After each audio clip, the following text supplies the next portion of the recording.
in memory of his nephew, Israeli Navy SEAL Ofek Rousso.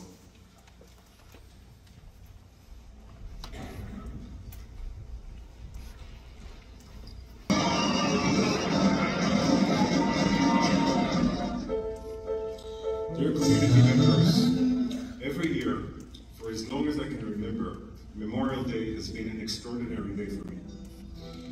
It's a day when all of Israel and many Jews around the world come together in shared pain over the loss of our loved, brave young men and women who gave the ultimate sacrifice for the people and the state of Israel in various conflicts and wars.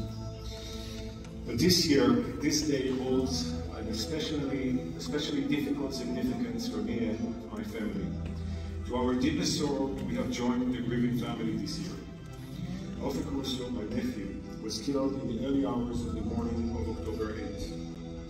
Today I want to share this remarkable story with you. Ofek was born to Yaniv, my brother, and Fanny as the younger brother to Invar on October 2nd, 2002.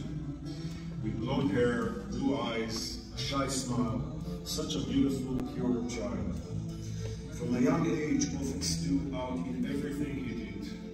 He played the saxophone, drums, and guitar.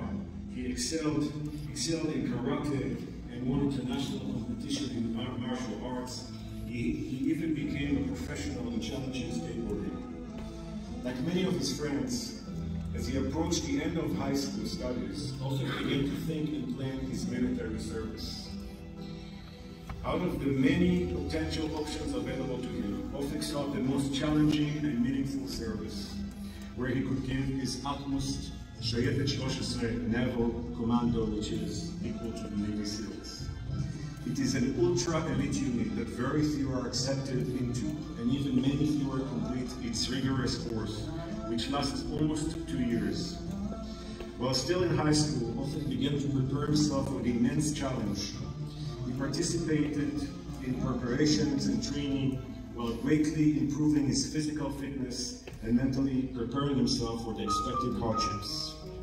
The first stage of the unit's screening includes a week called Gibush, which means screening, during which the candidate's ability to withstand exceptional physical and mental hardships is tested, along with their intellectual capabilities and moral virtues.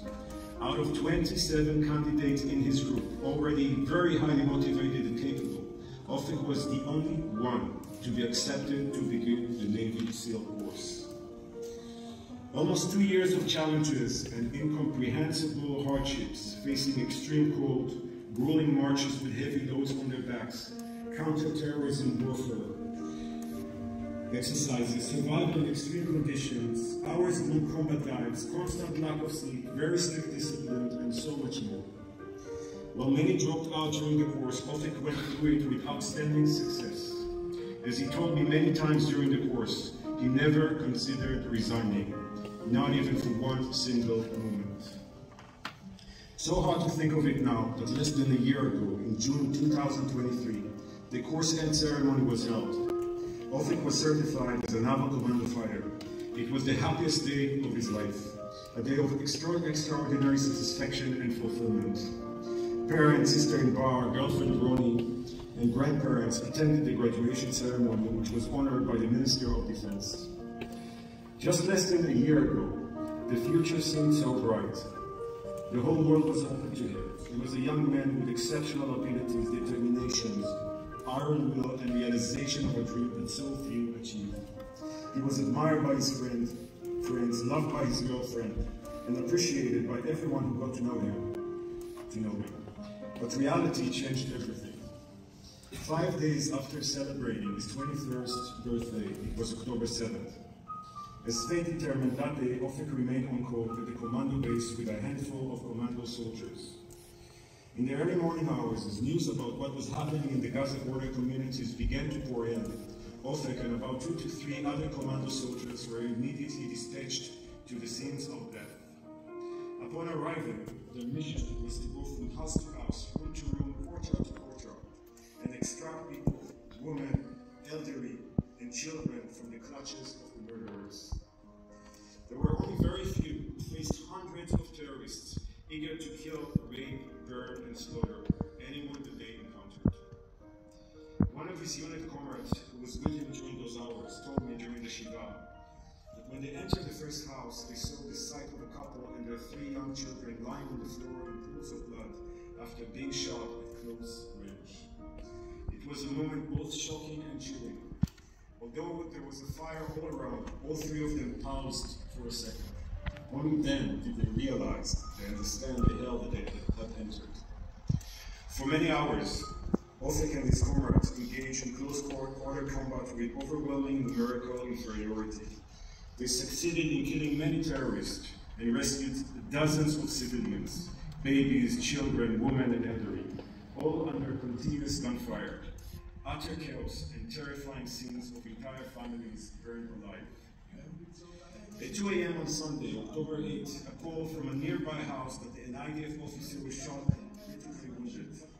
Upon hearing the call, under a hell of a gunfire, and with courage that had no measure, Ofek, who was also trained as a medic, immediately rushed to his position and ran into the fire to provide life-saving treatment to the wounded.